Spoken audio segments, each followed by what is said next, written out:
बच्चों को दुआएं, बड़ों को सलाम। फ़िज़ा है मेरा नाम। You are watching morning with Fiza. नाज़रीन, एक और ख़ूबसूरत सुबह के साथ हम कुछ एजुकेशन के हवाले से आज बात करेंगे। स्टार्टिंग में मुझे लगता है कि हम ये बात करें कि जो हायर एजुकेशन होती है वो किस तरफ जा रही है। अब एक दौर था जब यूनिवर्सिटीज़ में आप जाकर पढ़ते थे ना, तो बड़ी डिमांड होती थी यूनिवर्सिटीज़ की कि एजुकेशन की, कि भाई आपको डिग्री मिल रही है, आप ये हासिल करेंगे, फिर आपको जॉब्स मिलती थी उसके हिसाब से, आपकी डिग्री के हिसाब से, उसके बेसिस पे आपको जॉब्स मिलती थी। फिर आस्ता आस्ता वक्त चेंज होता गया। एनीवे, अब डिमांड है स्किल्स की। अब स्किल्स जो है ना, वो हम यूनिवर्सिटीज़ में जब जाते हैं तो वहाँ पर जाकर हमें जो है ना वो इतनी कोई समझ नहीं आती, ना नज़र आती है कि हमारे जो बच्चे हैं उनको किस किस्म की स्किल्स जो है वो सिखाई जा रही हैं। अब बहुत सारे लोग उठे और उन्होंने उठ के सोशल मीडिया पर अपने पेजेस बनाना शुरू कर दिए और अपने छोटे छोटे सेटअप जो है ना वो रेडी कर दिए। अब उस सेटअप में वो क्या करते हैं कि स्किल्स सिखाते हैं। सोशल मीडिया के कोई स्किल्स सिखाना शुरू कर दिया, कोई ई कॉमर्स के स्किल्स सिखा रहा है, कोई डिजिटल मार्केटिंग के स्किल्स सिखा रहा है, या फिर और कोई ट्रेडिंग की तरफ।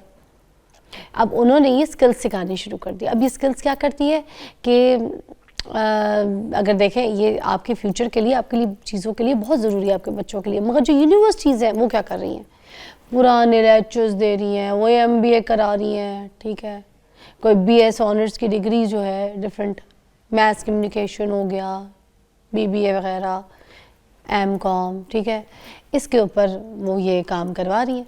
अब इनकी कितनी कोई डिमांड रह गई है, और क्या अपने बच्चों को हमें इस तरफ भेजना चाहिए, ये रुझान इस तरफ करना चाहिए, इस पे बात करेंगे। हमारे पास मौजूद है प्रोफेसर डॉक्टर फारूक अनवर बाजवा साहब। अस्सलाम वालेकुम। जी वालेकुम सलाम। आप माहिर तालीम है, इसलिए आपको यहाँ पे मदऊ किया था कि ये जो ये बातें मैं कर रही हूँ इसका सारा जो रेलिवेंट सही जवाब है वो आप दे सकें। कितना कोई स्कोप रह गया है ये BBA MBA MCOM, इसकी कितनी कोई रह गई है स्कोप? अच्छा देखिए, पता है क्या फ़िज़ा, हर चीज़ का ना एक टाइम होता है, लेकिन कुछ चीज़ें ऐसी होती हैं जैसे डिग्रीज़ हैं। अभी आजकल हम अक्सर सुनते हैं, अक्सर हर जगहों पे वो इंटेलेक्चुअल्स सो कॉल्ड 4 बैठे हुए होते हैं, बैठ के डिस्कशन कर रहे होते हैं, जी स्किल चाहिए, डिग्री चाहिए, क्या चाहिए, और फिर लोग जो है वो यूनिवर्सिटीज़ को बैश करना शुरू कर देते हैं, कॉलेजेस को बैश करना शुरू। जी ज़रूरत ही नहीं है जी कॉलेजेस की, ये बिल्कुल भी जो है ना, ये एब्सोल्युटली जैसे आपने कहा जी MCOM BCOM करवा रहे हैं, फ़ायदा ही नहीं है, ज़रूरत ऐसे ही है ना, आलू ले लो, टिंडे ले लो, सब्जी ले लो, तोरई ले लो। अच्छा, ऐसे एक्चुअली ना मैं आपको बताऊं, ऐसे नहीं है। होता क्या है कि डिग्री की डिमांड अपनी जगह पे आज भी है, कल भी थी और हमेशा रहेगी। किस हद तक की वैल्यू है इसकी? अच्छा नहीं, मैं आपको बताता हूँ। Basically degree plays the role as a base line.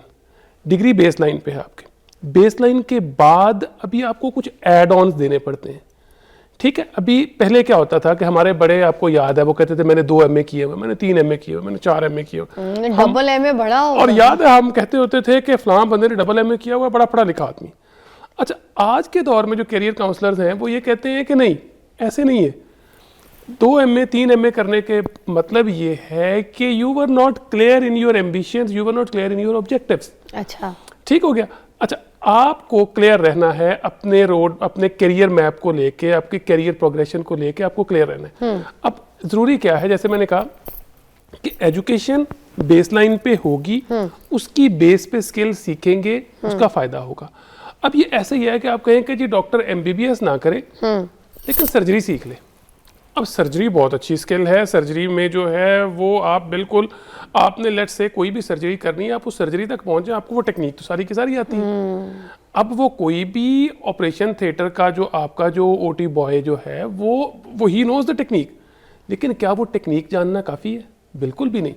तो खुदा के लिए तरस खाएं, ये जो हमारे जो सोशल मीडिया इन्फ्लुएंसर्स, यूट्यूबर्स, पता नहीं व्लॉगर्स, क्या क्या आजकल जो हैं कि सारे के सारे इकट्ठे होकर एक ही जगह पे बैठ जाते हैं और कहते हैं जी कि डिग्री की ज़रूरत ख़त्म हो। मगर आप एक और चीज़ भी तो देखें ना कि यूनिवर्सिटी से पढ़ने के बाद अगर नौकरी पे कोई जाता है तो कितना कोई कमा रहा है अभी डिजिटल मार्केटिंग से, या फिर इस जो बाकी ई कॉमर्स वगैरह से जो कमा रहे हैं वो कितना कमा रहे हैं।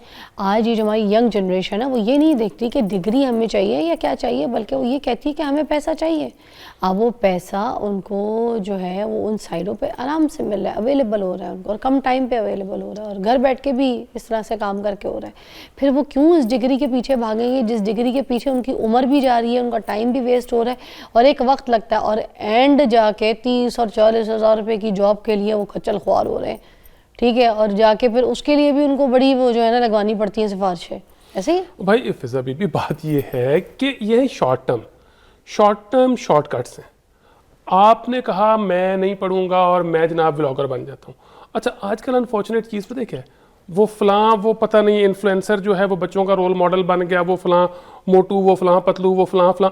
अच्छा, अब प्रॉब्लम क्या है, ठीक है वो अपनी जगह पे शॉर्ट रन में वो अपनी जगह पे वो पैसे कमा रहे होंगे, वो सारा कुछ कर रहे होंगे, लेकिन फॉर गॉड सेक इम्पॉर्टेंट है कि आपके लोग पहले एजुकेटेड हों और फिर स्किल्ड हों। अकेली स्किल काम नहीं करेगी, अकेली स्किल अच्छा, शॉर्ट मैंने कहा कहीं आप इस तरह ना समझ ले कि मैं एजुकेशन से हटा रही हूँ। एजुकेशन तो है, आपने जैसे बेस कह दियो है, मगर 4 साल और 5 साल की जो यूनिवर्सिटी का वो जो खर्चा आता है वो एटलीस्ट को 15-20 लाख रुपए लगा लें आप, ऐसे ही है।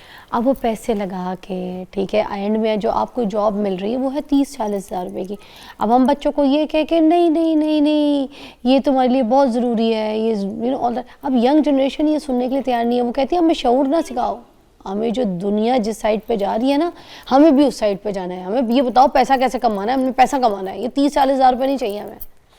अच्छा नहीं, देखिए 30-40 हज़ार के लिए इक्विप करना हमारे दौर में शायद वो ठीक था कि हमारे टीचर्स हमें बताते होते थे कि बेटे जॉब कैसे लेनी है, टाई कैसे लगानी है, सीवी कैसे बनानी है, ये कैसे करना है।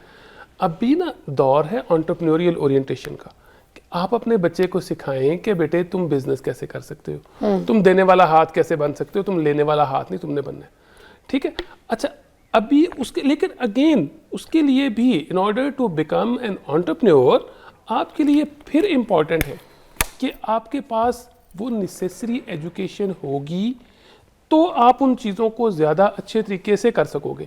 मैं हमेशा ये बात करता होता हूँ कि जी ये प्लीज़ ये ना करें कि आप अपने बच्चे से कहें कि तुम बेटे तुम्हें पढ़ाई की ज़रूरत ही नहीं है, तुम छोड़ो इस काम को, 30-40 हज़ार की नौकरी मिल रही है सारे काम के बाद, तो हम तुम्हें फ़लाँ वाली स्किल सिखाते हैं। भाई स्किल सिखा के कहाँ ले जाओगे उस बच्चे को? स्किल सिखा के वो बच्चा जो है वो विदाउट दैट बेसलाइन एजुकेशन वो। फिर मुझे एक बात बताएं, जिन लोगों ने स्किल सीखी है वो तो ई कॉमर्स में देख लें कितना अच्छा अर्न कर रहे हैं, डिजिटल मार्केटिंग से अर्न कर रहे हैं, सोशल मीडिया के प्लेटफॉर्म से काम करके उस पर अर्न कर रहे हैं, वो ट्रेडिंग के जरिए भी अर्न कर रहे हैं, बड़ी चीज़ों से अर्न कर रहे हैं, और वो उस बच्चे से ज़्यादा अर्न कर रहे हैं जिसने 4 साल की डिग्री लेने के बाद फिर जो है ना जॉब शुरू किया। फिर अच्छा, यहाँ पे आप कंपैरिजन करो। आपने मुझे इसका जवाब ब्रेक के बाद देना है। जी बिल्कुल ठीक। Stay tune.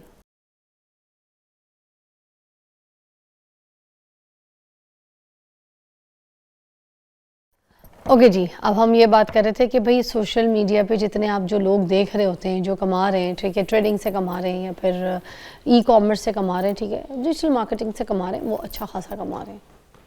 फिर फिजा 2 बच्चे हैं, एक बच्चा है जिसके पास बिल्कुल एजुकेशन नहीं है, उसके पास सिर्फ डिजिटल मार्केटिंग की स्किल्स हैं, और वो बच्चा बगैर उस एजुकेशन के, बगैर उस एक्सपोजर के वो बच्चा अपना काम कर रहा है।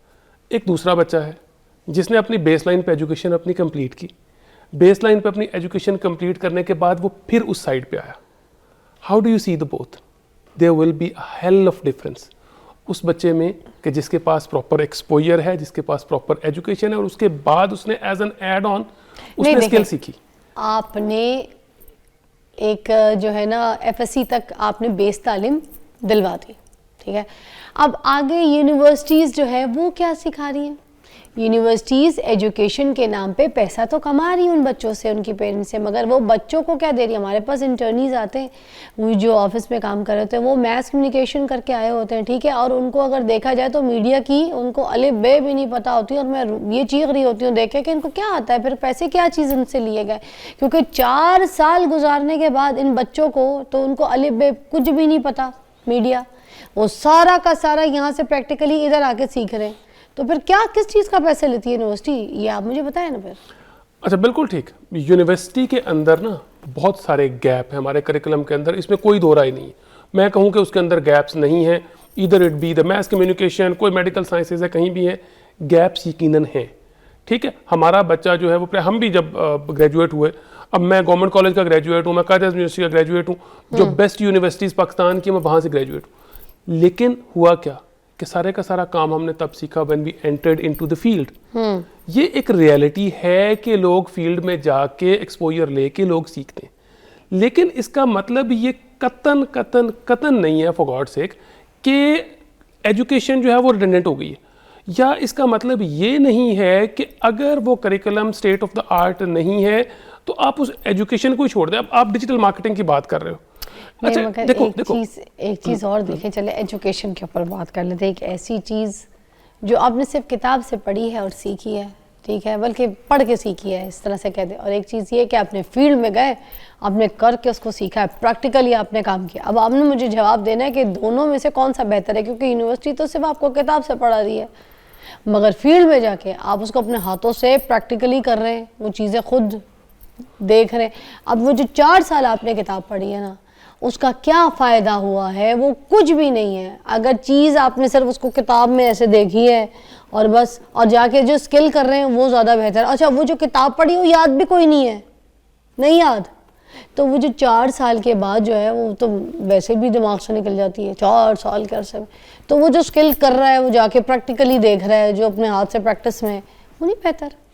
देखो दोनों चीज़ें इंपॉर्टेंट हैं, बार बार आपको एक ही बात कर रहा हूँ। एक्चुअली होता क्या है, यूनिवर्सिटीज़ में ना एक तो एजुकेशन होती है, प्लस उसके साथ आपकी हैंड्स ऑन ट्रेनिंग होती है। वो कोई भी डिग्री प्रोग्राम है, लेट्स से आपका मैथ मीडिया, आपका ये मीडिया प्रोडक्शन आपका है। अब यूनिवर्सिटीज़ के अंदर स्टूडियोज़ बने हुए हैं जहाँ पे आपको प्रोडक्शन की सारी चीज़ें आपको सिखाई जाती हैं। कोई आपको ऑपरेशन थिएटर टेक्नोलॉजी है, एनेस्थीसिया टेक्नोलॉजी है, नर्सिंग है, कोई भी आपके पास प्रोग्राम है, एक हिस्सा उसका होता है प्योर एकेडमिक्स का, दूसरा हिस्सा उसका होता है प्रैक्टिकल साइड का। ठीक है, कोई भी चीज़ प्रैक्टिकल के बगैर कभी भी कोई भी यूनिवर्सिटी नहीं करवा रही है, ऑल्दो कि वो उसका बहुत कम पोर्शन होता है कि जो बाद में जो बंदा जो प्रैक्टिकल फील्ड में जाकर जो सीखता है।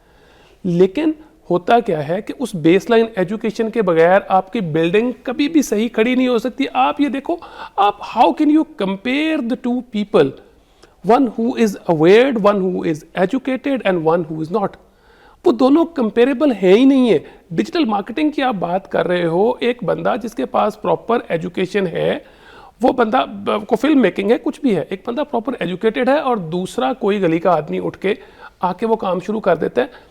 देखो फ्लूक लगना वक्ती तौर पे, थोड़ी कहा कि गली का आदमी कोई ऐसे आके, मैं ये कह रही हूँ कि ऐसी एजुकेशन बच्चे को देनी तो चाहिए कि अच्छे और बुरे की तमीज़ उसको हो जाए। ये तो मैं कह ही नहीं रही कि, मगर उसके बाद फिर उसको जो है ना स्किल सिखाई है। 4 साल उसके बर्बाद करने के बजाय, ठीक है, उसको अगर स्किल 12वीं क्लास के बाद अगर सिखाना शुरू कर दी जाए। अब 12वीं क्लास पढ़ने तक तो बच्चे को पता ही चल जाता है ना, उसको पढ़ना लिखना एटलीस्ट सब कुछ आ जाता है। अब उसको आप एजुकेटेड कह सकते हैं, ये तो मानते हैं ना। एजुकेटेड तो आपकी गवर्नमेंट की पॉलिसी है, जो बंदा अपना नाम लिखना जानता है। आप जो सर्वे आपके जो होते हैं उसमें कौन है एजुकेटेड? एजुकेटेड वो जो अपना नाम लिखना जानता है, इज एजुकेटेड। उसकी बेस पे आपको गवर्नमेंट फिगर्स इशू कर देती है, इतने लोग हमारे एजुकेटेड। अब वो एजुकेटेड तो नहीं है ना। बात यह है कि आप ईमानदारी से मुझे बताओ कि जो बंदा अपना नाम लिखना जानता है वो बंदा, क्या उसको एजुकेटेड कहना मुनासिब है? फिर एक और प्रॉब्लम है, हम तो 12वीं क्लास तक के बच्चे को कह रहे हैं ना, हम ये भी तो देखें ना, वो तो एजुकेटेड है ना। मैंने तो आपसे 12वीं क्लास, थोड़ा सा फंस गए आज मेरे सवालों में।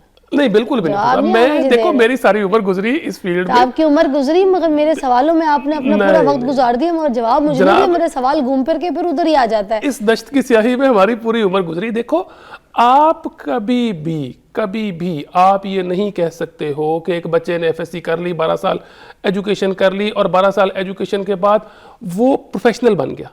वो प्रोफेशनल नहीं है। For God's sake, don't call him a professional. Professional देखो, प्रोफेशनल तो हमें सर बनाना है उसको। हम तो कह रहे हैं कि वो एजुकेटेड हो गया, हाँ, 12वीं पढ़ के, अब आगे उसको जो है ना प्रोफेशनल बनाने के लिए आगे उसको स्किल सिखाई जाए, ना कि उसको बोला जाए किताबें पढ़ो, वो किताब पढ़ लो, वो किताब लेकर आओ, 4 साल और पढ़ो, ठीक है, और फीसें दो, जाओ जाके लेकर आओ, अपने अब्बा को बोलो जमीन बेच के पैसा दे, पढ़ना है तो ये करके पैसा लेकर आओ, पढ़ता रहे किताब। स्किल हम कह रहे हैं सीख लो। अब यूनिवर्सिटीज जो है स्किल्स क्यों नहीं सिखा रही, मेरा सवाल है, बताएं मुझे आप। मैं तो ये कह रहा हूं कि यूनिवर्सिटीज में डेफिनेटली गैप्स हैं, करिकुलम में गैप्स हैं which need to be filled. लेकिन तो for जिस God's sake, चीज फिजा, में नहीं, नहीं, गैप अच्छा, है, नहीं, नहीं, मैं आपने नहीं खुद मानता अपने आपकी मुंह से बात। बोल दिया सर। अच्छा, नहीं, अगर जिस चीज में गैप है तो फिर उस तरफ क्यों जाएं? अच्छा, तो जिस हम चीज अपने में- बच्चों को क्यों उस तरफ भेज रहे हैं? हम स्किल्स क्यों नहीं सिखा रहे हैं उनको? तो भाई जिसमें गैप है उसका मतलब ये नहीं उसको छोड़ दें, उसका मतलब ये उसका गैप फिल करें। अब देखो आप जो कह रहे हो, आप ये तो कह रहे हो, उन्होंने करना है ना, बच्चों ने तो नहीं करना, पैसे दे दे के बस किताबों नहीं में ना, नहीं घुसे ना, हुए पड़े जा रहे हैं, पड़े जा रहे हैं। आप गलत लाइन स्किल पे- कुछ नहीं, प्रैक्टिकल कुछ नहीं। आप गलत लाइन पे लेके चल रहे हैं। देखिए, प्रोफेशनल एजुकेशन पूरी दुनिया में होती है, पूरी दुनिया में, अमेरिका से लेके यूरोप से लेके पूरी दुनिया में प्रोफेशनल एजुकेशन होती है विच मेक्स यू प्रोफेशनल। आपने कौन से फील्ड में जाना है उसकी प्रोफेशनल एजुकेशन होती है, ठीक है। प्रोफेशनल एजुकेशन के बगैर, जैसे मैं कह रहा हूं कि वक्ती तौर पे तुक्का आपका और मेरा लग सकता है, मैं इस पे कोई इनकार नहीं कर रहा हूं, आप बिलियंस भी कमा सकते हैं, तुक्के लगते हैं। हमारे बहुत सारे लोग सो कॉल्ड हमारे दानश्वर, वो जी बिल गेट्स फलां से ड्रॉप हुआ, वो जी जकरबर्ग फलां से ड्रॉप हुआ, डेफिनेटली इसकी पॉसिबिलिटी रहती है, लेकिन आप कभी भी अंडरमाइन नहीं कर सकते हो the importance of the education. आप इसको कंप्रोमाइज नहीं कर सकते हो। ये जो हाल इस वक्त हो रहा है आपके मुल्क का, ये क्यों हो रहा है? चले फिर आप मुझे एक चीज का जवाब देते हैं। अब यूनिवर्सिटी के अंदर पढ़ाई जाती है बिजनेस स्टडीज, क्या बिजनेस पढ़ाने से बिजनेस होता है या बिजनेस करने से बिजनेस होता है? आप पढ़ाने के लिए कौन सा बंदा आ रहा है, जो प्रोफेसर है या जो जिसने खुद कभी का कोई बिजनेस ही नहीं किया होगा जिंदगी में, ठीक है, वो आएगा, वो लेक्चर देगा क्लास में और अपना लेक्चर दे के कंप्लीट करके तो चला जाएगा। तो उसने तो बिजनेस कभी किया ही नहीं, मगर वो बिजनेस पढ़ा रहा है। अब 4 साल जिन्होंने बिजनेस स्टडीज पढ़ा है, 5 साल 2 साल 3 साल 4 साल जितने भी साल, ठीक है, अब वो पढ़ के उनको कौन सा बिजनेस मिला, क्या मिला? वही 4 साल अगर वो कोई बिजनेस में उसको प्रैक्टिकली सिखाया जाता है और उनको बिजनेस स्टार्टअप करवाया जाता, तो वो उधर बिजनेस खड़ा ऐसे करो, बिजनेस ऐसे चलाओ, बिजनेस की ये प्रैक्टिकली ये इसकी स्ट्रेटजी है, ये इसके तरीके हैं, ये इसके टेंट्रम्स हैं, ये इसका रूल है, वो अगर उसको प्रैक्टिकली करा दिया जाता, चाहे छोटे से बिजनेस से, छोटे से इन्वेस्टमेंट से, तो एटलीस्ट वो बिजनेस कर तो लेता, ना कि उसके 4 साल इधर ही गुजर गए जिसमें जो टीचर पढ़ाने आ रहे हैं उन्होंने खुद कभी कोई बिजनेस नहीं किया, वो बस लेक्चर देके निकलते हैं। अब आप आयो सही लाइन पे। शुक्र, अब आप आयो सही लाइन मेरी पे। बात को। अच्छा, अब मैं आपको बताता हूँ। ओके। और सही लाइन पे आप इसलिए आए हो कि मैं खुद बिजनेस ग्रेजुएट हूँ। अच्छा, मेरा MBA, मेरा MPhil, मेरी PhD मेरी चूँकि बिजनेस में है। I been studying business, I been teaching business. मैं पिछले को 25 साल से बिजनेस पढ़ भी रहा हूँ, पढ़ा भी रहा हूँ, तो मुझे बिजनेस का शायद बाकी चीज़ों से ज़रा बेहतर पता है। हम कायदे-ए-आज़म यूनिवर्सिटी में मैंने MBA किया। जिस दौर में मैंने MBA किया उस दौर में कायदे यूनिवर्सिटी में एडमिशन मिलना जो है वो दैट वाज कंसिडर्ड कि जी मतलब आप you are lucky enough to get admission into कायदे यूनिवर्सिटी। अच्छा, अब क्या होता था, हमने जब पढ़ा ना फिजा, सबसे पहले हमें वो पहले स्ट्रेटजीज पढ़ाते थे मुख्तलिफ बिजनेस की, कभी मार्केटिंग पढ़ाते थे, कभी मैनेजमेंट पढ़ाते थे, फाइनेंस को मैनेज कैसे करना। उसके बाद उन्होंने क्या किया, हमें वहीं पार्किंग एरिया के अंदर ना उन्होंने छोटी छोटी शॉप्स, छोटे छोटे बिजनेस, हम पूरे क्लास फेलोज को उन्होंने प्रोजेक्ट दिए। उन्होंने कहा, और ये मैं बात कब की कर रहा हूँ, 2002 की, आज की बात नहीं कर रहा हूँ, आज से 23-24 साल 25 साल पहले की बात कर रहा हूँ।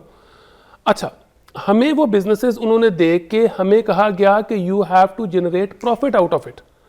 हम में से बहुत सारे लोगों ने उस पर प्रॉफिट जनरेट किए, हमने अपने बिजनेसेस किए।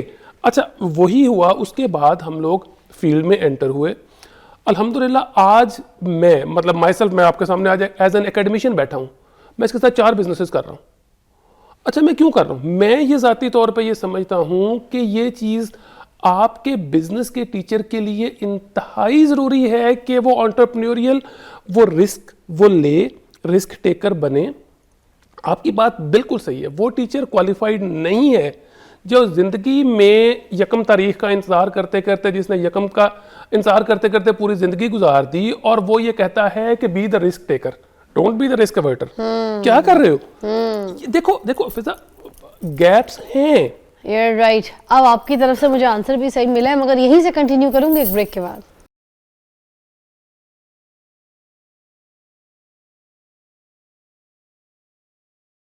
Okay, welcome back, you watching morning with Fiza. और जहाँ से हमने छोड़ा था वहीं से कंटिन्यू करना चाहेंगे। अब जैसे बता रहे थे कि कौन सा बिजनेस पढ़ाने वाला टीचर जो है क्वालिफाई नहीं है, आप बता रहे थे डिसक्वालीफाई कर जाएगा।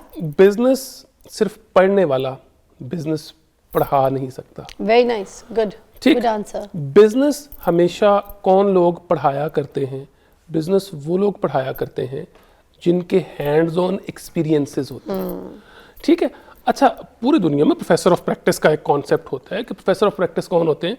ये वो लोग होते हैं जो कि हैंड्स ऑन होते हैं किसी भी चीज़ में। आपके फील्ड का हैंड्स ऑन बंदा ले आए, बिजनेस का हैंड्स ऑन बंदा ले आए, वो आके अपने एक्सपीरियंसेस शेयर करे, वो कहे कि जी मैंने रिस्क लिए, उनका इस तरह से हुआ, ठीक हो गया। अच्छा, साथ ही साथ उसके वो लोग जो कि उसको बेसलाइन को हम यहाँ पे इग्नोर नहीं कर सकते। आप अपनी पूरी डिस्कशन में ना फिजा, आप बेसलाइन को इग्नोर कर रहे हो। बेसलाइन पे स्ट्रेटजीज का जानना, बेसलाइन पे मार्केटिंग कैसे की जाती है, बेसलाइन में फाइनेंस के बेसिक ऑपरेशंस कैसे रन किए जाते हैं, बेसलाइन में एचआर को मैनेज कैसे किया जाता है। अब ये सारी चीजें वो हैं जो कि किताब ही आपको बताएगी, ठीक है, किताब ही आपको बताएगी। वो हमारे एक दोस्त हैं, वो कहते होते हैं कि जी वो आप वाला वो आर्गुमेंट कि जी किताब बेहतरीन दोस्त है अगर सारे इंसान मर जाएं तो। अब वो कहते हैं जी कि यू लर्न फ्रॉम पीपल। अब हर एक की अपनी अपनी फिलोसफीज हैं, हर एक की अपने अपने आर्गुमेंट्स हैं, लेकिन क्या है कि किताब के बगैर, मैं तीसरी दफ़ा ये बात करने लगा हूँ, किताब के बगैर आप सक्सेसफुल प्रोफेशनल बन सकते हैं, सस्टेन भी कर सकते हैं, लेकिन उसकी प्रोबेबिलिटी बहुत कम है। प्रोबेबिलिटी हमेशा इसी चीज़ की होगी कि आपका टीचर आपको हैंड्स ऑन भी बताए, आपको बेसलाइन भी बताए और आपको इक्विप करे for the future challenges. Gone are the days कि आप सिर्फ किताब पढ़ा के, आप सिर्फ स्ट्रेटेजिक मैनेजमेंट पढ़ा के आप कहते थे कि जी अब आप जो है वो मल्टीनेशनल को चलाने के काबिल हो गए। ऐसे नहीं होता, ऐसे नहीं होता। होता क्या है कि आपके पास बेसलाइन भी हो और आपके पास उसके साथ ही साथ उस फील्ड का हैंड्स ऑन एक्सपीरियंस होगा। आप मार्केट में जाओगे, आप मार्केट में डोमिनेट करोगे। आपको पता है एक चीज़ का, इस वक्त इंडियन कोई 500 प्लस इंडियंस ऐसे हैं जो कि इस वक्त मल्टीनेशनल $1 बिलियन प्लस कंपनीज में इस वक्त जो जॉब्स कर रहे हैं। पाकिस्तान का ना आप मुझे एक बंदा ढूंढ के दिखा दें। रीज़न क्या है? रीज़न वही है जो आप बात कर रहे थे कि प्रैक्टिस और हैंड्स ऑन एक्सपीरियंसेस हम नहीं दे रहे बच्चों को। हमें वो देना पड़ेगा। अगर हम नहीं देंगे, ट्रेडिशनल एजुकेशन के साथ चलते रहेंगे, ट्रेडिशनल एजुकेशन के साथ दुनिया आपको कबूल करने के लिए तैयार नहीं है।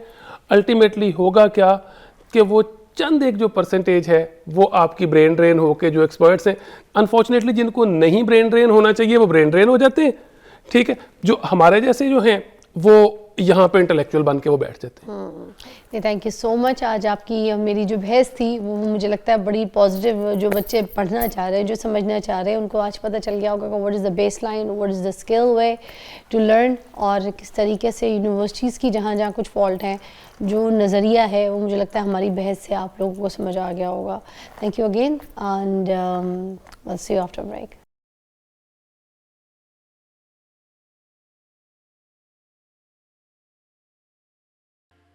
अच्छा जी, हम बात करेंगे नाज़रीन आज हमारी यंग जनरेशन के हवाले से, ठीक है।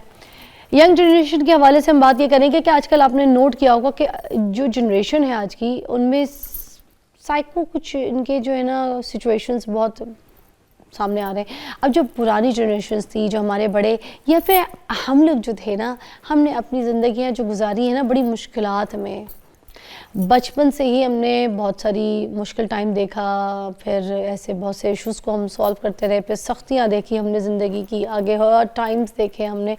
मगर जो आज की जो जनरेशन है वो देख रही हूँ मैं कि उनमें कोई ऐसी सख्तियाँ देखने को उनको नहीं मिलती हैं। आसानियों के साथ वो बड़ी लाडों में पली हुई हैं और उनके लिए हर चीज़ ईज़ी गोइंग चीज़ें हैं। तो क्या ये रीज़न है कि उनके अंदर ऐसे साइकोलॉजिकल इश्यूज़ जो हैं वो बहुत ज़्यादा देखने को नज़र आ रहे हैं? अगर हमारे वहाँ आप देख लें, ये बहुत कम है कि अगर आप यूरोप अमेरिका में चले जाएं ना, या न्यूयॉर्क या इस तरह के बड़े शहर हैं, वहाँ पे जाकर देखिए ना, वहाँ की जो यंग जनरेशन है ना, तो वो तो बिल्कुल ही अजीब अजीब हरकतें करती है। कभी चौराहों में खड़े हो जाते हैं, उल्टी सीधी हरकतें कर रहे होंगे, ठीक है, कोई पागलों वाली हरकतें कर रहे होंगे, कोई अजीब अजीब किस्म की ड्रेसिंग करना शुरू कर देंगे, या फिर एक नया ट्रेंड शुरू हो गया कि वो अपने आप को आइडेंटिफाई करने की नई चीज़ें दिखा रहे हैं कि मैं अपने आप को इंसान आइडेंटिफाई नहीं करता, मैं अपने आप को कोई जानवर आइडेंटिफाई करती हूँ कि मैं ये हूँ, मैं वो हूँ, मतलब अपने आप को कुत्ता बिल्ला भी बना देते हैं, इंसान नहीं बनाते हैं। फिर ठीक है, मेल और फीमेल का फ़र्क भी डाल दिया। एक अच्छा खासा इंसान अपने आप को कहता है कि मैं फ़ीमेल हूँ, मैं मेल नहीं हूँ। एक अच्छी खासी औरत वो कहती है कि मैं अपने आप को आइडेंटिफाई करती हूँ एज अ मेल। अजीब सी जो हरकतें हो रही हैं ना, इसके ऊपर आज बात करनी है और मेरे साथ मिलकर आप आवाज़ उठाएंगे इसके ऊपर। ये अवेयरनेस एक सेगमेंट है। हमारे पास प्रोफेसर डॉक्टर अली अजमल मौजूद है, माहिर नफ्सियात हैं। अस्सलाम वालेकुम। वालेकुम सलाम। क्या वजह है, क्यों हमारी यंग जनरेशन में ऐसे साइकोलॉजिकल इश्यूज देखने को मिल रहे हैं? देखिए जी, इसकी पीछे मुख्तलिफ़ किस्म की वजूहात है, एक मल्टीपल रीज़न्स हैं जिसकी वजह से आजकल के नौजवान जो हैं उनमें इस तरह के इश्यूज़ आ रहे हैं। अब जब आपने इंट्रोडक्शन में जो आइडेंटिफिकेशन की बात की कि कोई शख्स किसी को अपने आप को क्या आइडेंटिफाई करता है, ये बहरहाल एक डिफरेंट टॉपिक है और ये एक मैं समझता हूँ कि ये एक ऐसा टॉपिक है कि जिसको डिटेल में डिस्कस करके ही इसका जवाब दिया जा सकता है। बहरहाल जो आइडेंटिफाई करने वाले हैं या नहीं हैं, वो दोनों ही जो हैं वो ठीक हैं, या ये एक देखने का एंगल है। लेकिन जैसे मैंने बताया कि ये एक लंबा टॉपिक है, यहाँ पे डिस्कस नहीं हो सकता, ये फिर किस दिन करने का टॉपिक है। अभी अगर हम बात करें जो मेंटल हेल्थ के हवाले से इश्यूज चल रहे हैं जो इतने हमारे नौजवानों को आ रहे हैं, देखें इसके पीछे मुख्तलिफ किस्म की रीज़न है। सबसे पहले ऑब्वियसली येस, जैसे आपने कहा कि अब लाइफ तो चेंज हो रही है और लाइफ स्टाइल्स भी हमारे चेंज हो रहे हैं। ये बात याद रखें कि जितने भी जहनी व नफ्सियाती अमराज हैं, ये 2-4 दिन में नहीं होते। ऐसा नहीं होता कि कल एक शख्स ठीक था, आज उसको डिप्रेशन हो गया, या कल एक शख्स ठीक था जी, परसों उसको स्किज़ोफ्रीनिया हो गया। ये आहिस्ता आहिस्ता आपके दिमाग में ये आहिस्ता आहिस्ता चीज़ें जन्म लेती हैं। अब ये जो चीज़ें बनती कैसे हैं, लाइफस्टाइल फैक्टर। आजकल हमारा जो नौजवान है उसकी ऑब्वियसली लाइफस्टाइल उतने ज़्यादा हेल्दी नहीं है जिसकी वजह से वो हो रहा है। लेकिन इसमें दूसरी बात मैं ये समझता हूँ कि उससे भी ज़्यादा आमतौर पे हम ये अपने यंगस्टर्स को तो क्रिटिसाइज़ करते हैं, बट मैं एक डॉक्टर समझता हूँ कि इन्होंने खुद अपने आप को तो नहीं बीमार किया। कोई शख्स अपनी मर्जी से अपने आप को डिप्रेशन तो नहीं करा सकता, कोई शख्स अपनी मर्जी से अपने आप को दिल का मर्ज तो नहीं ना करा सकता। वो मुख्तलिफ किस्म के फैक्टर्स होते हैं। आजकल के नौजवानों के जो मसले हैं उसमें कसूरवार जो है वो पहले वाली जनरेशन है, जो कि बिल्कुल ना अपना दामन झाड़ के तो आजकल कह देते हैं जेनजी ये, जेनजी वो, जेनजी ऐसे। आजकल आप देखेंगे कि ट्रेंड बन गया जेनजी को क्रिटिसाइज करने का। यहाँ पे जेनजीज क्योंकि आजकल की नौजवान नस्ल है, यहाँ पे मैं आपको बात बताता चलो कि जेनजीज जो हैं ये मेरे फेवरेट लोग हैं। मेरी जो सबसे ज़्यादा जो करीबी जनरेशन जिसको मैं ज़ाती तौर पर पसंद करता हूँ वो जेनजीज को करता हूँ। जी क्यों, ये बड़ा अच्छा क्वेश्चन है। क्यों? क्योंकि इस पे क्रिटिसिज्म तो करते हैं हम कि ये जी इमोशनली ऐसे हैं, ये जज्बाती हैं, ये वो हैं, ये हैं। लेकिन जेनजी इस वजह से मेरी फेवरेट जनरेशन है कि ये बच्चे जो हैं बड़े लॉजिकल हैं, ये सोचते हैं, ये अंधी तकलीद नहीं करते, ये उन चीज़ों को, उन ट्रेंड्स को ख़त्म कर रहे हैं जिसकी वजह से आज का माशरा इस दहाने पे आ गया कि 5 से 8 करोड़ लोग जो हैं वो इस वक्त इस माशरे में ज़हनी व नफ्सियाती अमराज में मुब्तला हैं। जो पहले वाले ट्रेंड्स चल रहे थे इस माशरे में, जिन ट्रेंड्स ने लोगों को बीमार बनाया, अब जेनजीज जो हैं इसको बिल्कुल चैलेंज कर रहे हैं कि जी ये ठीक है, ये गलत है, लॉजिक दें, हमें लॉजिक से समझाएं। और बाय द वे जैसे अगर क्यों की आपने बात पूछी तो एक इस क्यों का ये भी जवाब है कि जो जेनजी है उसने वर्क प्लेस को इंटायरली चेंज कर दिया है। उनसे पहले वाले जो है वो टॉक्सिक एनवायरनमेंट में रह लेते थे, वो जी लॉन्ग आवर्स भी कर लेते थे, वो अपने आप में एक्सप्लॉइट भी हो जाते थे अपने जो बॉस के हाथों। अब जेनजीज ने तो आके उनका भी बड़ा जो है वो उनके लिए भी बेहतर मौके पैदा कर दिए क्योंकि ये नहीं ऐसे करते, तो जिसकी वजह से ये टॉक्सिक एनवायरनमेंट वर्क प्लेस भी है, ये मैं समझता हूँ चेंज हो रहा है। और भी बहुत सारी वजूहात हैं, अगर मैं जेनजीज की तारीफ करना शुरू कर दूंगा ये तो प्रोग्राम उसी में निकल जाएगा। लेकिन बट इन शॉर्ट तो यही लगता था कि जो जेनजीज जो हैं वो बहुत डिप्रेशन का, ट्रॉमा का शिकार हैं, इतने ज़्यादा जज्बाती हैं, फैसला ही नहीं कर पाते। देखे जेनजी को बुरा भला तो मैं नहीं कह रही, ठीक है, मगर जेनजी की प्रॉब्लम्स ज़रूर मैं डिस्कस करना चाह रही हूँ कि ये प्रॉब्लम्स क्योंकि उनके साथ बहुत ज़्यादा सीरियस है और इसकी जो सीरियस रीजंस है वो मैं आपसे पूछना जरूर चाहूँगी। जी देखें, बिल्कुल जेनजीज में एक ऑब्वियसली जैसे मैंने बताया कि मेरे फेवरेट लोग हैं, इनकी बहुत सारी खूबियाँ हैं, लेकिन ऑब्वियसली इनमें खामियां भी तो हैं ना। अब ये तो नहीं कहा जा सकता कि किसी भी जनरेशन में कोई खामी नहीं है, लेकिन इनको गलत तरीके से क्रिटिसाइज किया जाता है। हर शख्स जो है वो बना हुआ है जी दानिश्वर, वो मैं वर्ड नहीं यूज़ करना चाहता, वो चाइना के दानिश्वरों ने और वो पाटी लवारी के दानिश्वरों ने मतलब कि ऐसे ही उठ के तो कर दिया। हालांकि देखें बात ये होती है कि जो जहाँ तक इनकी बात है कि जज्बाती ठीक हैं, अब मसला ये ना कि इनको जज्बाती तौर पे मजबूत किसने बनाना था। ये आपने मुझे ब्रेक के बाद जवाब देना है। ब्रेक के बाद आइए।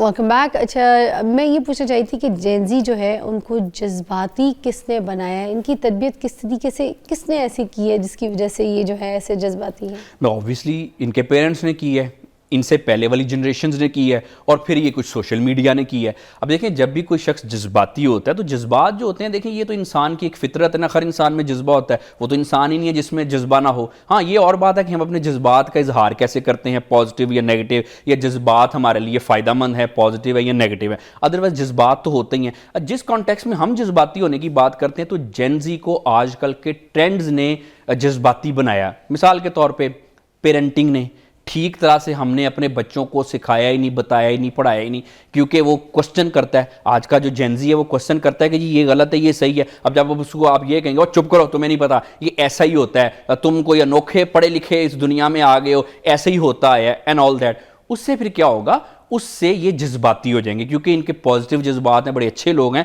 पता नहीं इंसान को चलता कि ये जज्बात जैसे वो इंसान ही कुछ होते हैं, वो ऐसे कुछ जिनके सवीर मसले होते हैं वो दीवारों पे टकरे मारते हैं। नहीं, मगर माँ बाप का तो काम है ना कि उनकी लॉन्ग टर्म की चीज़ों को देखकर, ठीक है, अगर कि वो कोई फैसला लेना चाह रहा है जज्बात में, और अगर उसकी 15, 16 साल, 18 साल उम्र है, तो अगर वो कोई गलत फैसला करने जा रहा है जिसको माँ बाप जो है अगर नहीं रोकेंगे, सीधा करने की कोशिश नहीं करेंगे क्या, क्योंकि माँ बाप का जो एक्सपीरियंस है वो उसका तो हो ही नहीं सकता बिल्कुल ना, चाहे वो जो कुछ भी कर ले। एग्री। देखें, वो तो करना तो चाहिए पेरेंट्स को। मैं तो अक्सर सबको कहता हूं कि पेरेंट्स की बातें सुना करो, उनसे एडवाइस लिया करो, उन्होंने ज़िंदगी ज़्यादा देखी होती है, क्योंकि पेरेंट्स भी कभी बच्चे थे, उनको ज़्यादा पता होता है। ये बात हम कर रहे हैं कि ज़िंदगी के, मगर ये पेरेंट्स को गलत कहते हैं ये बच्चे? नहीं नहीं नहीं नहीं नहीं, ये मैं आपको बताता हूँ। नहीं, मैं आपको नहीं, ये जेन ज़ी जो है ना, फिर वही बात आ जाती है कि ये जो चाइना के फिलासफरों ने ना ऐसी उल्टी सीधी बातें फैलाई हुई हैं जेन ज़ीज़ के बारे में, जिसे अक्सर जेन ज़ीज़ मुझे मिलते हैं, वो कहते हैं देखें जी सोशल मीडिया भरा पड़ा है, जिसको मतलब कि कोई कुछ पता ही नहीं है, सर मुंह का बगैर सर मुंह पैर की बातें करता है, वो जी जेन ज़ी ये, जेन ज़ी वो, जेन ज़ी। देखिए जेन ज़ी इस तरीके से आपसे बात कर रहा है, इसका मतलब वो कोई चीज मानने को तैयार ही नहीं। यही तो मैं आपसे कह रही हूँ कि जेन ज़ी कोई मानता नहीं है, ना अपने पेरेंट्स की, ना किसी बड़े की, ना किसी उस्ताद की, बस जज्बाती है, हर चीज को अपने तरीके से ओन करके अपनी कोई चीज बनाने की कोशिश करता है, अपनी दुनिया में रहता है, थोड़ा खुदसर होता है। यही तो मैं आपको कह रही हूँ। इसमें बेसिकली दो चीजें हैं। देखें, बात ये होती है कि माननी चाहिए, मानते हैं, लेकिन हर चीज़ में देखो ना, अगर हम फिजा ये बात देखो, अगर ये जनरेशनल जो गैप होता है, अगर हम हर चीज़ में अंधी तकलीद शुरू कर देंगे ना पुराने लोगों की, तो फिर ये होगा, फिर उस माशरे में तरक्की नहीं होती। तो जेन ज़ी इसीलिए तो मेरे फेवरेट हैं कि ये जैसे कि कुछ गलत चीज़ें हैं कि जैसे माँ बाप जनरेशन वाइज कंपैरिजन तो बनता है, माँ बाप की ना मानना, अपने खुद फैसले करना, कोई ऐसा रिस्की डिसीजन जो है खुद सर होना, ये चीज़ें गलत हैं, ये नहीं होनी चाहिए। लेकिन उसके साथ साथ ये भी तो देखे ना, ये सोचते हैं, ये अंधी तकलीद नहीं करते, ये लॉजिक से चलते हैं। बहुत सारी ऐसी चीज़ें हैं कि जो कि इन लोगों ने, जो आज नौजवान हैं, इन्होंने उनको ना कह दिया। अब उसमें मसले क्यों हैं, उस पर मैं आता हूँ। इसकी मैं आपको एक आसान मिसाल देता हूँ। आपने जेन ज़ीज़ के साथ हमने किया क्या, ये तो बेचारे हैं, बेचारे कैसे हैं, ये आप बात सुनिएगा, और सारे जो सुनने वालों के लिए गौर से बात सुनिएगा। अब देखें कि जेन ज़ी और उसके आने वाली जितनी भी नस्लें हैं, जो वो मेहनत करके कमाएंगे, उनका जो उस मेहनत का फल है वो पहले वाली जनरेशन पहले ही खा चुकी हैं, हजम कर चुकी हैं।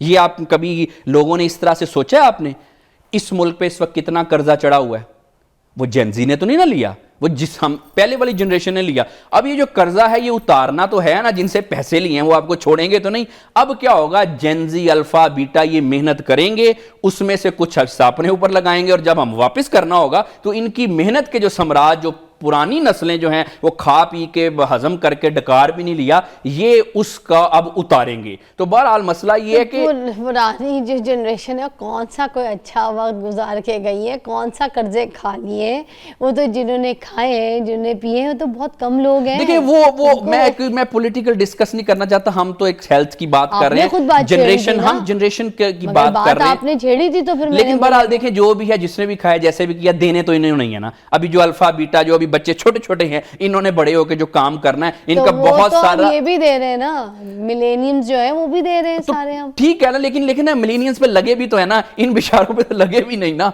तो ये नहीं लग रहे भाई, लग रहे हैं, भरपूर लग रहे हैं, इन पे भी लग रहे हैं। अब देखे ना, एनीवेज ये देखिए, ये वो चुन चुन के तो नहीं लगा रही ना ये कि भाई ये जेन ज़ी है, इस पे नहीं लगाने, ये मिलेनियन इसके ऊपर लगाने, ये तो ऐसे ये चुन ये चुन के ये तो नहीं इंटायरली लगा एक दो डिफरेंट, पूरा। देखें ये इंटायरली एक डिफरेंट टॉपिक है जहां पर हम हेल्थ पर्सपेक्टिव से जब बात कर रहे आपकी हैं। बात मैंने जवाब दे दी कि वो चुन चुन के नहीं लगा रही पैसे, तो आप कहते हैं टॉपिक ही दूसरा, नहीं, आपने खुद देखिए, इस वो बात फिर को वो छेड़ी। ये फिर इकोनॉमिक्स की साइड पे हम निकल जाएंगे ना, अगर इस पे बात करना चाहते हैं तो हम कभी इस पे कहते कर हैं लेते हैं। पॉलिटिक्स की तरफ बात जा रही है, देखिए, कभी कहते हैं कौन। आप देखें ना, ये देखें जो हम ये Economics पे बात बातें जा जो रही है। सुन लेना, जो हम बात ये कर रहे हैं ये वाली के ये कर्जे वर्जे एंड ऑल दैट, ऑब्वियसली ये पॉलिटिकल एक डिबेट भी है, एक इकोनॉमिक डिबेट छेड़ते भी है। आप खुद है, फिर मैं बात सवाल करती हूँ तो आप चले कहते हैं नहीं ठीक है, पॉलिटिक्स चले हो ठीक है, आप जाएगी, ऐसे करें, चले economical आप हो इकोनॉमिक जाएगी। पॉलिटिकल डिबेट कर लें। चले इस पे हम बात कर लेते हैं। बताएं, आप मुझे बताएं कि इस वक्त क्या सिचुएशन। आप तो नाराज हो गए। नहीं, गुस्सा खा लिया आपने। हंसते हुए कौन नाराज होता है, मैं तो हंस के कहता हूं चले इस पे बात करते हैं। बेसिकली देखें, बात पता क्या होती है, ये एक चीज समझे, ये जो जनरेशन इतनी जज्बाती है और उस पर जो इतने ज़हनी व नफसियाती अमराज और मसाइल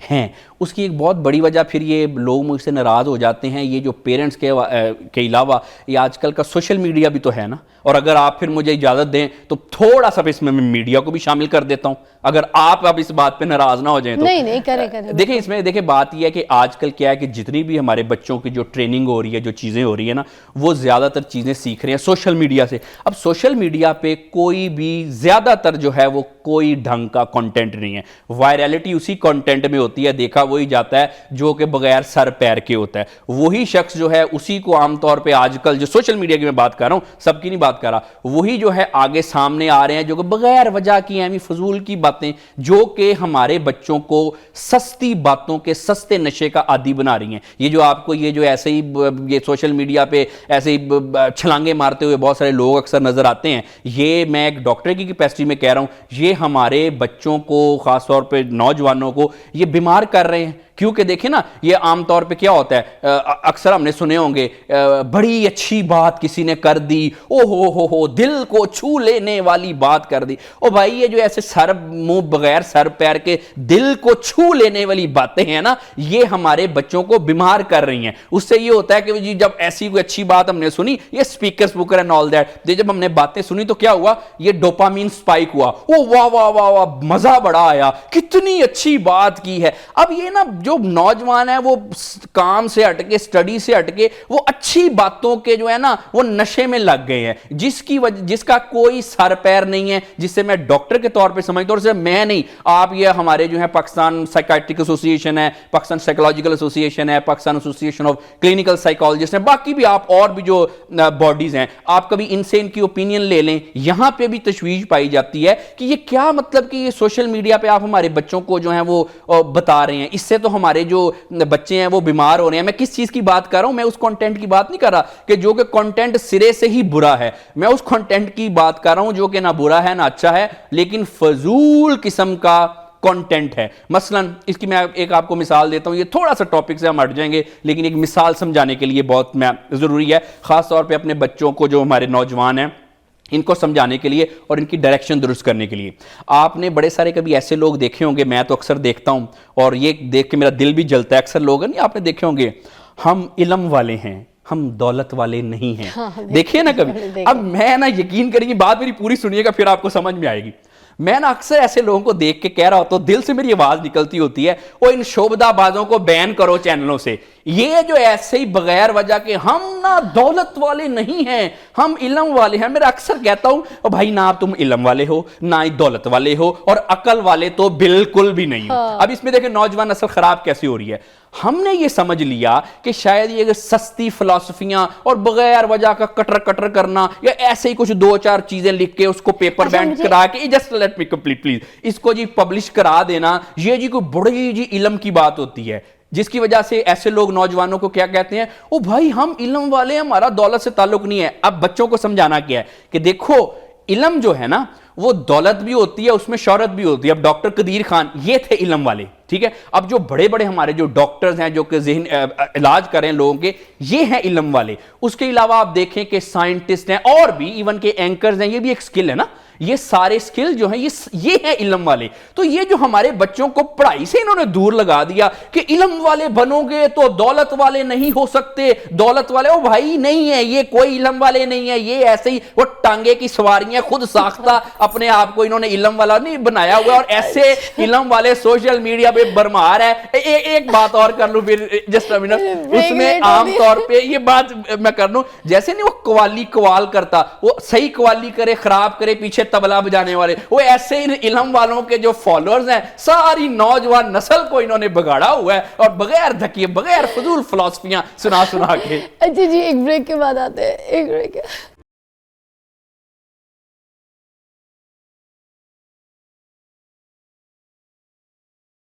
ओके, वेलकम बैक। हमारे साथ डॉक्टर अली अजमल मौजूद है और हम बात कर रहे थे ज़बरदस्त जेनजी के हवाले से।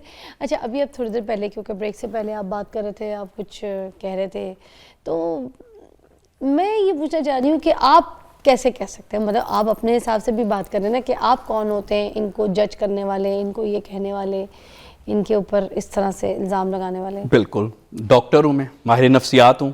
अब आप मुझसे ये पूछें कि डॉक्टर साहब कौन सी जो बातें हैं या कौन सी जो चीज़ें हैं वो हमारे नौजवानों के लिए या दूसरे लोगों के लिए ये इनको ज़हनी तौर पे बीमार कर रही हैं या नहीं कर रही, तो ऑब्वियसली ये तो मेरी फील्ड है, मैं तो वही बात करूंगा ना जो मुझे लगा, जो एज अ प्रोफेशनल, मैं कोई पर्सनल कैपेसिटी में तो नहीं बोल रहा, मैं एज अ प्रोफेशनल कह रहा हूँ कि इससे हमारी नौजवान नस्ल जो है वो ज़हनी तौर पर बीमार हो रही है। मसलन आप देखें ना, इसमें इसको मैं बात करता हूँ, एक और मैं आपको बात बताता हूँ, कायद-ए-आज़म मोहम्मद अली जिन्ना, आप देखें कि हमारे हीरो, ज़्यादातर लोगों के आइडियल, अब क्या वो इल्म वाले नहीं थे?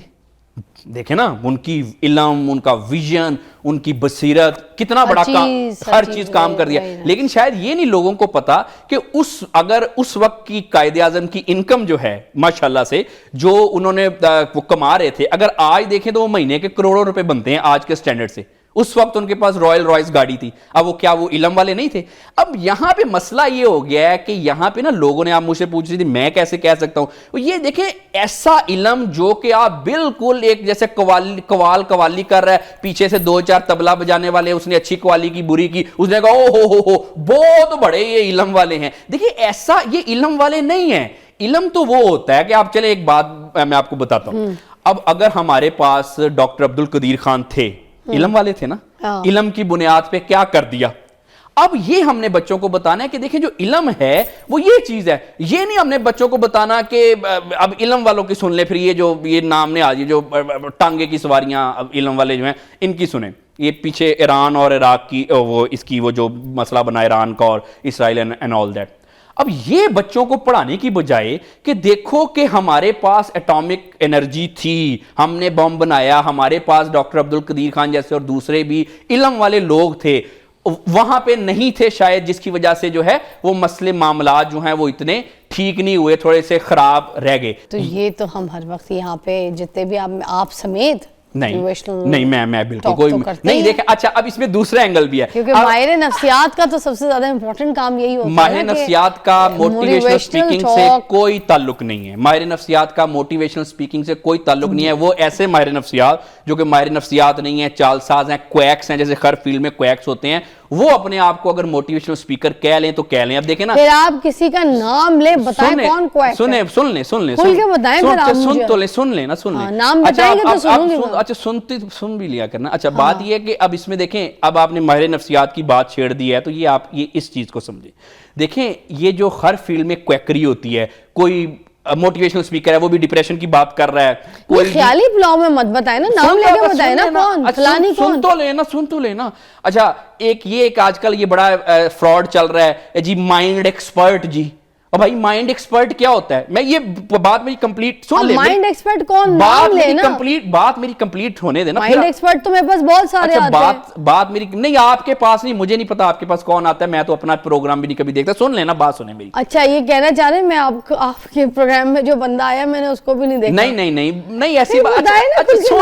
चले मुझे बात कंप्लीट करने दें। अच्छा, अब देखें ना, मसला ये है कि हमारी फील्ड में भी ना कुछ काफी सारी क्वैकरी चल रही है। अब उसमें क्वैकरी से क्या, मैं आपको माहिरीन नफ्सियात के बारे में थोड़ा सा बताता चलूँ। देखिए हमारा जो है ना, ये उल्टी सीधी बातों से, ये मोटिवेशनल स्पीकिंग हो गई, ये जी फलां हो गया, ऐसे करना चाहिए, वैसे करना चाहिए, ये करना चाहिए, ये होता है, इन चीज़ों से हमारा डॉक्टर्स का कोई ताल्लुक नहीं है। हम जो मेंटल हेल्थ को डील करते हैं, साइकाइट्रिस्ट हो गए या साइकोलॉजिस्ट हो गए, हम लोग जो हैं वो प्राइमरीली हॉस्पिटल्स में होते हैं, ठीक हो गया, उस मरीजों को इलाज करते हैं। उसके अलावा ऑब्वियसली अगर कोई पढ़ाने से मुंसलिक है तो यूनिवर्सिटीज़ वगैरह में, लेकिन इससे भी ज़्यादा, सबसे ज़्यादा जो हमारे माहिरीन नफ्सियात हैं वो इस वक्त आर्म फोर्सेज में हैं। बड़े बड़े आर्मी ऑफिसर्स, नेवी, एयरफोर्स, ये सारे के सारे सुन लें, हम लोग तो रही हूँ, मगर अभी आप मुझे नाम भी बताएं। असल में सुनने का मजा तब आएगा जब आप मुझे बताएंगे ना कि फलानी ने ये किया, फलानी बहन ने वो किया, वो भाई ने ये किया। अब आप मुझे नाम लेके बताएंगे। बात ये है कि जो अब जब तक आप मुझे बताएंगे नहीं तो फिर नाम नहीं बताएंगे तब तक मुझे अब मैं बैठ गई हूँ, समझे बिल्कुल जैसे कंप्लीट करने, बात कंप्लीट करने देना, बात कंप्लीट करने देना। आप जब तक मुझे नाम नहीं बताएंगे मैंने आगे नहीं जाना। जितने भी हमारे माहिरीन नफ्सियात हैं उनका, कितने भी माहिर नफ्सियात हैं उनमें से किसी एक का तो नाम बताएं। आप बोले फिर मैं बोलने तो लेट मी कंप्लीट ना। अच्छा बात कंप्लीट करने देना। देखिए आप मुझे ये कहे जा रहे हैं सुन लें सुन लें सुन लें, मगर आगे आप किसी का नाम भी नहीं ले रहे। ठीक है, आप छुपे लफ्जों में बोले जा रहे हैं, सिर्फ बात करना, बोले ना, डरना क्या है? नहीं डरना मैंने क्या सुन, नहीं मैंने क्यों डरना, को थोड़ा सा लूज करे, नहीं घबरा के आपने अपना गला घोटा हुआ है। नहीं देखिए, जितनी भी मेरी ओपिनियन है ये सारी मेरी प्रोफेशनल मुझे सुने कहे जा रहे हैं। नहीं फिर बात करनी है तो खुल के, मैं तो बैठ गई हूँ जैसे गीबत करते हैं, खुल के करते हैं। बोले आप नाम ले, मैं 6 नाम और मैं भी आपके साथ लूंगी, नाम ले आप मुझे। चले ठीक है, सुने फिर सुने तो नाम लेने के लिए जो भी कहे नाम ले, हर चीज के लिए सुने। देखें अब देख भी नहीं हूँ कभी, सुने कभी देखे। हमारे जितने भी लोग हैं ना, हमारे जितने भी देखें, जितने में से देखें मेरी सारी सोशल मीडिया से और मीडिया के सेगमेंट से ये गुजारिश है कि जैसे ये जो क्वैकरी है ना, ये लोगों की सेहत के लिए ठीक नहीं है। अब मुझे तो नाम नहीं ना पता, मुझे क्या पता हो किसका नाम है, मुझे तो आप किसी डॉक्टर का नाम पूछे तो मुझे आता होगा। आप मुझे देखें ना, नहीं बहुत सारे ऐसे इन्फ्लुएंसर हैं नहीं जो हमारे, बहुत सारे ऐसे इन्फ्लुएंसर नहीं है जो ऐसे डिप्रेशन पे उठ के बातें कर रहे हैं। हम इन्फ्लुएंसर की तो बात ही नहीं कर रहे, हम तो ये करते हैं ना, वो क्वैक्स भी देखे ना, मसला ये क्वैक्स भी है ना, अब बहुत सारे क्वैक्स भी हैं इस माशरे में। अब वो आप मीडिया वाले, ये आपको ज्यादा पता, मेरे तरफ ना अपनी बंदूकों का रुख मेरी तरफ ना करे। नहीं, मैंने तोपों का रुख किया है। फिर सुनती भी नहीं है ना आप। बात ये है कि देखें, तेरा जहर सर जाए, बताएं डॉक्टर साहब। अच्छा सुने, बात ये है कि ये जो बात अभी आपने मोटिवेशनल स्पीकिंग की थी ना, ये मैं आपको सारे लोगों को बताना चाहता हूँ कि हम जो माहिरीन नफ्सियात हैं भाई, हम लोग डॉक्टर्स हैं, हमारी एक प्रॉपर फील्ड होती है।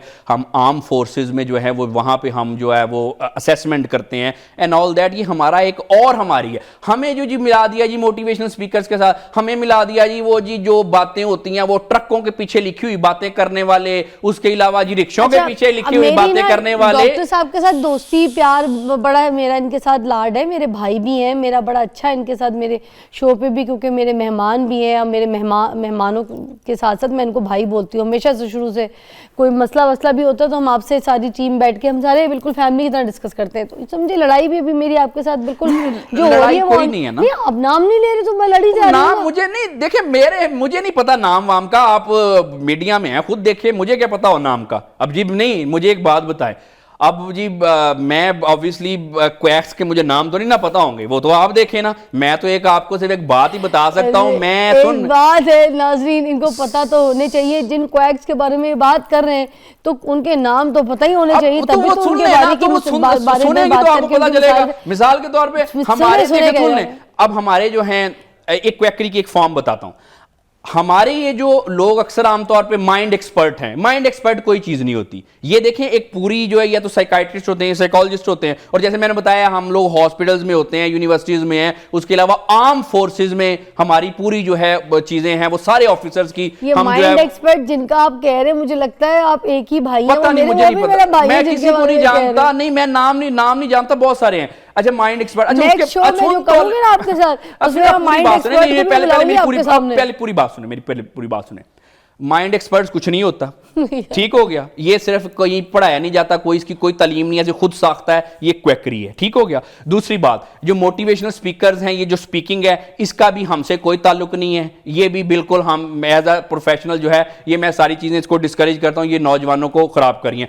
उसके अलावा माहिरीन नफ्सियात की आड़ में जो आमतौर पे ट्रकों के पीछे लिखी हुई बातें, रिक्शों के पीछे लिखी हुई बातें करते हैं, हमारा इनसे कोई ताल्लुक नहीं है। हमारा एक साफ सुथरा प्रोफेशन है। हम लोग हॉस्पिटल्स में होते हैं, आर्म फोर्सेज में अपनी खिदमत अंजाम दे रहे हैं। उसके अलावा हम लोग यूनिवर्सिटीज वगैरह में ओवरऑल एक रिस्पेक्टेड प्रोफेशन है। ये जो क्वैकरी हो रही है ना हमारे नाम पे, कि जिसकी वजह से आपने भी मुझे कहा जी आप भी मोटिवेशनल स्पीकिंग करते हैं, ये मुझे सारे मीडिया से गिला है कि देखें भाइयों हम लोग ये नहीं है। आप ये जो ट्रकों के पीछे बात लिखी हुई बात करने वाला ये वाली ये जी माहिर नफ्सियात है, इनका हमसे क्या ताल्लुक है। मैं एक प्रोग्राम में बैठा, सुने सुने सुने सुने, अब आपकी मैंने सुनी, मेरी सुने, मैं सुन ले नहीं मेरी बात सुने आप, नहीं मेरी सुनिए आप मेरी सुने, मुझे मैं सुने नहीं मैं एक प्रोग्राम में बैठा, सुने मैं एक प्रोग्राम में बैठा तो एक एंकर थी, तो वो मुझसे पूछती हैं डॉक्टर साहब जो बातें आप लोग करते हैं ना, ये सारे माहिर नफ्सियात जो हैं वो मुझसे एग्री करेंगे, कहते डॉक्टर साहब जो बातें आप करते हैं ना माइंड ना कीजिएगा, वो तो बातें फलाना स्पीकर भी करता है, वो तो जी टमकाना स्पीकर भी करता है। ब्रेक में हम बात कर रहे थे, मैंने उसको पता क्या कहा, मैंने कहा नहीं इसमें माइंड करने वाली कोई बात नहीं है, पूरी बात मुझसे सुनो। मैंने कहा वो सिर्फ ऐसी कॉमन सेंस की बातें नहीं करते, वो लोग जो हैं ट्रकों के पीछे लिखी हुई बातें करते हैं, रिक्शों के पीछे लिखी हुई बातें करते हैं। उनसे अच्छी जो चीज है ना आप किसी अनपढ़ डेयरी वाले से पूछ लें, वो आपको अच्छी ओपिनियन दे सकता है, लेकिन आप उसको साथ मैंने ये कहा कि फॉर गॉड सेक इस चीज को समझें कि ये डॉक्टर नहीं है, इनको हमारे साथ एसोसिएट ना करें। आप लोगों ने तो बहुत सारों ने तो माहिरीन नफ्सियात का जुलूस निकलवाया हुआ है, हर एक को हमारे खाते में हम लोग डाल देते हैं, जिसकी वजह से जो असल वाले माहिरीन नफ्सियात है उनको दुख होता है। मैं उनकी आवाज बन के बोल रहा हूं आज आपके साथ। सो मच अली भाई। वैसे शाम 6 बजे तक मैं फ्री हूं, मैं पूरी इनकी गुफ्तगू सुनूंगी, क्योंकि आज के सेगमेंट में इन्होंने मुझे नाम किसी का नहीं बता रहा, मुझे कहते रहे मेरी सुने सुने सुने सुने। मैं 6 बजे तक इनकी सुनूंगी और मैं इनको उठने ही दूंगी यहाँ से। अली भाई को एक ब्रेक के बाद मिलते हैं। Thank you.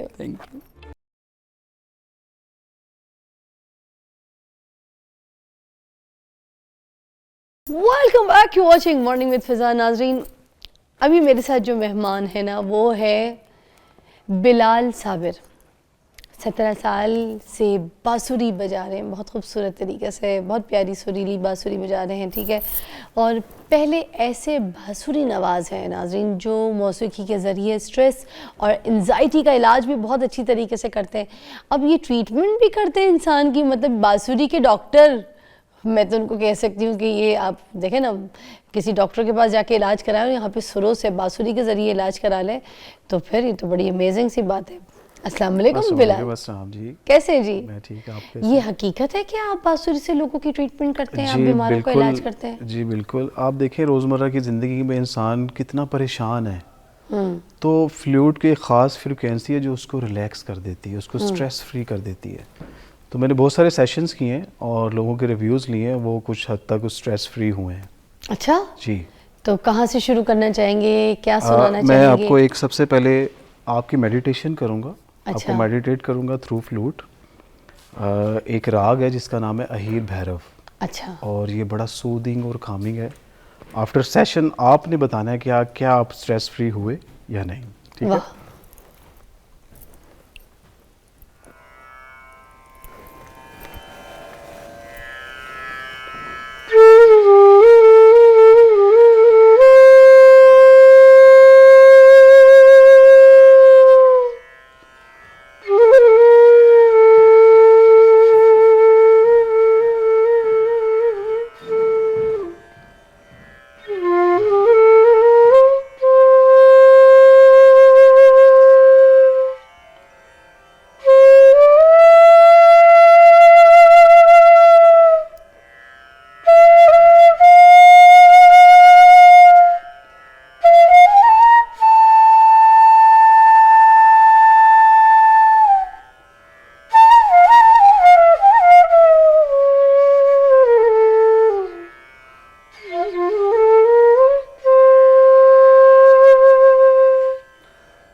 Beautiful, very nice, amazing, too good.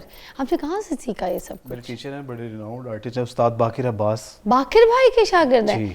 बाकिर भाई ने मेरे साथ म्यूज़िक में बड़ा काम किया हुआ है, उन्होंने मेरे कुछ गानों में बड़ी अच्छी इस तरह बांसुरी प्ले की हुई है। मुझे तो वैसे ही मेरे फेवरेट हैं, और no doubt is a big star. बेशक बेशक जी, ऐसे ही। मैं उनको खान साहब कहती हूँ, जी जी, वो सही खान साहब ऐसा ही कहा साहब, ऐसे। है ना? क्या बात है, कितने ज़बरदस्त आप लकी हैं, आपके पास बाकिर साहब की सीखी सिखाई हुई चीज़ें जो हैं आप आगे लेके चल रहे हैं, जी, उनकी बिल्कुल लेगेसी, उनके काम को। और कौन कौन से ऐसे म्यूज़िक घराने जो हैं, जो फनकार हैं नामवर, जिनके साथ आप काम कर चुके हैं, बताइए ना अपनी आर्काइव में। जी, मैं हामिद अली खान साहब के साथ कर चुका हूँ, रागा वाह। बॉयज़ हैं, शाम 84 घराना है, सनम मारवी के साथ बजाया मैंने। बहुत सारे फोक आर्टिस्ट हैं, जैसे साईं ज़हूर हो गए। हाँ जी, उन बहुत सारे वेरियस आर्टिस्ट हैं जिनके साथ मैं कर चुका हूँ। वाह, ज़बरदस्त, बहुत अच्छा लगा मुझे तो। और कोई जैसे इसमें ये जो इतनी सारी बांसुरी है, इनमें कोई हीर की भी है जो हीर के लिए बजाते हो? हीर रांझे के लिए। हाँ, इनमें इन बांसुरी जी, में जी। कोई अच्छा, हीर इसमें थोड़ा सा एक्सप्लेन रांझा बजाता था ना हीर के लिए? जी जी। अच्छा, ये कुछ साइजेस का डिफरेंस होता है, इसमें स्केल डिफरेंसेस हैं, जैसे कि मैंने ये बजाया, अब मैं ये तो मेरे हीर पास। के लिए कौन सी वाली बजती है जो स्पेसिफिकली होती है ना? जी ठीक हो गया, ये हीर हाँ, रांझे ये के वाली लिए- हीर जी। वाली। तो हीर है आपकी कोई? जी है, मेरे घर में है हीर, मेरी मिसेज मेरी हीर है। वाह वाह वाह, माशाल्लाह। सो ये आप जो उनके लिए बजाते हैं ना, वो वाला आपने सुनाना है हमें। ओके ठीक है। वाह जी, आजकल बिलाल भाई। मॉडर्न एक हीर रांझे का चल रहा है, वो मैं आपको सुना। सुनाइए सुनाइए।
ब्यूटीफुल, बहुत अच्छे, बहुत ही प्यारे। अच्छा, और किसी मैडम नूरजहां की फिल्म के या फिर कोई ऐसे सॉन्ग्स जैसे सदा हूँ अपने प्यार की, कोई ऐसे सॉन्ग्स के साथ की बांसुरी अगर आप हमें सुनाए, या फिर सागर रोए लहरे शोर मचाए, है ना? ठीक है। ब्रेक के बाद करें? जी ठीक है। लीजिएगा ब्रेक, आइए।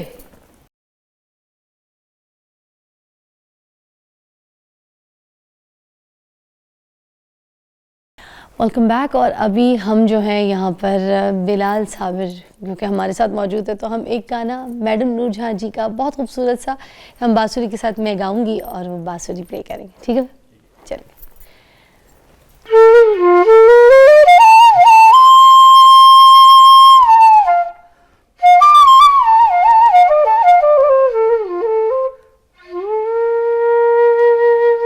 सागर रोए लहरे शोर मचाए, याद पिया की आए रे ना भर आए, सागर रोए लहरे शोर मचाए, याद पिया की आए, नैना भर आए, सागर रोए।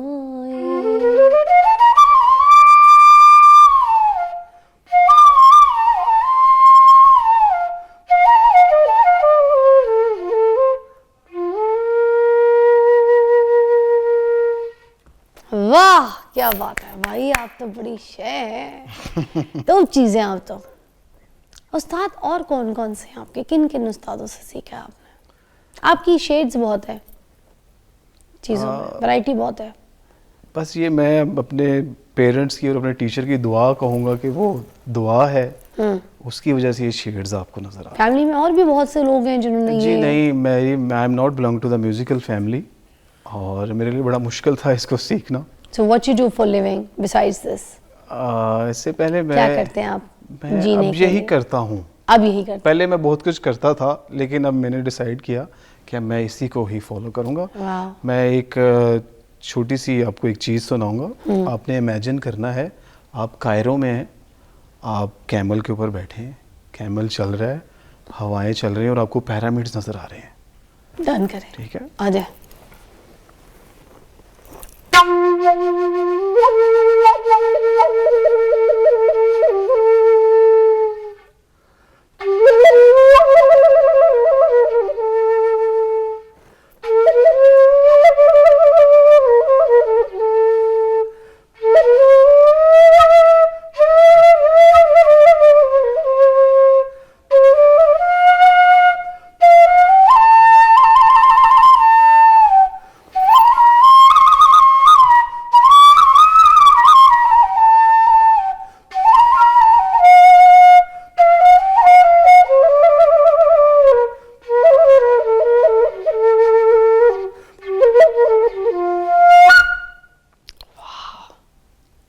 बहुत मुश्किल है।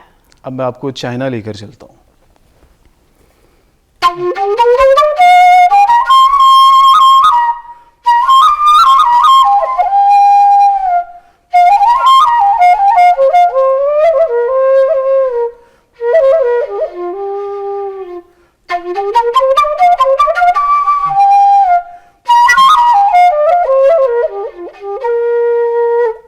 क्या बात है। मुझे अगर सीखना हो तो क्या सिखाएंगे, कैसे? जब कोई बिल्कुल स्टार्ट में आता है तो क्या करता है, कैसे सीखता है? उसको पहली बांसुरी कौन सी पकड़ाते हैं उसके आप हाथ पहली से? बांसुरी ये एक स्केल है जो कि सी शार्प स्केल की है। ओके, सी ये शार्प की आपके है। जो फिंगर्स का डाया है उसके लिए बेहतरीन है। ओके। सबसे पहले हमने बचपन में देखा होगा कि हम बोतल को ऐसे ऐसे फूंक मारते थे। पहले ये सीखना होता है। जी हाँ, नहीं ऐसे नहीं सीखना। ये इसका माउथ पीस है, ओके। इसको हम ऐसे पकड़ेंगे, ओके। इसको ऐसे करके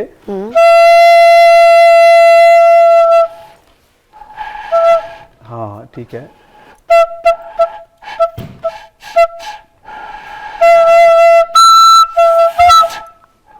तो सबसे पहले हम अपना ये माउथ पीस पे ब्रीदिंग सीखेंगे, फिर उसके बाद फिंगर्स पे आएंगे हम। मैं मुंह से आवाज निकाल ली। हाँ नहीं, अब जस्ट ब्रीथ करना है इस माउथ होल में।